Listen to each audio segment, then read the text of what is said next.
Samajwadi party की ही सरकार थी।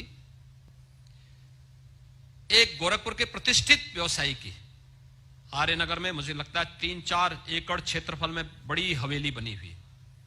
दिन में 12 बजे मेरे पास फोन आता है, 2006 की घटना है।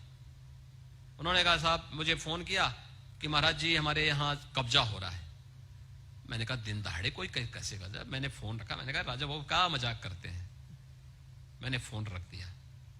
थोड़ी देर बाद फिर से उन्होंने कहा साहब मेरे हवेली पे कब्जा हो रहा है, हमारे मकान पे कब्जा हो रहा है। मैंने कहा कौन से मकान पे? जिस मकान पे हम लोग आते हैं, जहां कार्यक्रम होते हैं आपके। उनके बाबा यहाँ के बहुत प्रतिष्ठित समाज सेवी थे और यहाँ के रईस थे।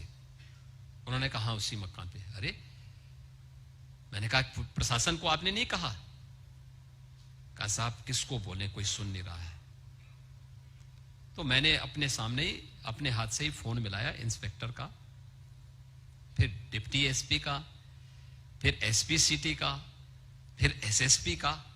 चारों से मैंने फोन से बातचीत, मेरी चारों से बातचीत हुई और ये चारों से बात 15 मिनट के अंदर मेरी हो गई थी। फिर मैं 10 मिनट बैठा रहा। 10 मिनट के बाद फिर मैंने इंस्पेक्टर को फोन किया। मैंने कहा आप लोग पहुंचे वहां कि नहीं पहुंचे?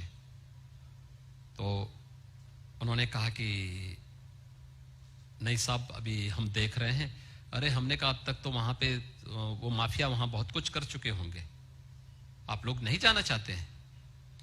तो मैं अपने कार्यालय से उठा, मैंने अपने कर्मचारी से कहा मैंने गाड़ी निकालना।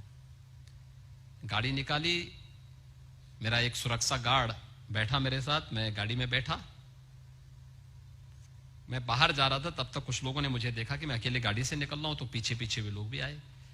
तो ये जितने कब्जा करने वाले थे ये पूर्वी गेट से आए थे, मैं पश्चिमी गेट से अंदर गया। मैं देख रहा था तब तक उस सामान मकान के बाहर फेंके जा रहे थे। महिलाएं एक तरफ चुपचाप, घर की महिलाएं छुपी हुई थी और बेचारे सब एक तरफ होकर के, पूरे पुरुष एक तरफ होकर के चुपचाप सो रहे थे, रो रहे थे। तो मैंने पूछा, मैंने कहा ये सब क्या हो रहा है? तो माफिया का जो मैनेजर था, जिसको मैनेजर ने उसका जो वहां का, तो वो कहा कि साहब ये तो फलाने मंत्री जी ने ले लिया है। अरे हमने कहा इस मकान का मालिक कौन है? कहा साहब वो तो रजिस्ट्री बहुत पहले हो गई है। अरे हमने कहा मकान मालिक के सामने खड़े हैं, वो कहते हैं हमने रजिस्ट्री नहीं की है, किसी को बेचा नहीं है, और हम बेचेंगे क्यों जी? हमारे पास तो पहले से सब कुछ है, हम किसी को क्यों बेचेंगे मकान? बड़ी हवेली है। अब आश्चर्य करेंगे, ये मैंने अपनी आंखों के सामने देखा और पब्लिक देख रही थी, हजारों की भीड़ तमाशा देख रही थी। मैंने कहा अरे आप लोग सब तमाशा देख रहे हैं?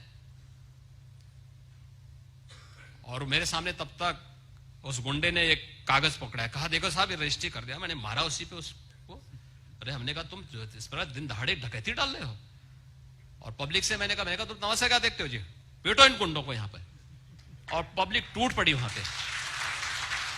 ये यहां पे अक्सर होता था।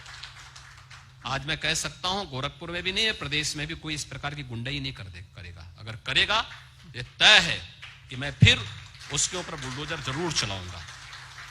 तो हर माफिया इस बात को जानता है कि अगर उसने किसी गरीब को, किसी व्यापारी को, किसी कमजोर व्यक्ति को, किसी सार्वजनिक संपत्ति पर कब्जा की, तो यह तय है कि उसको नेस्तनाबूद होना है।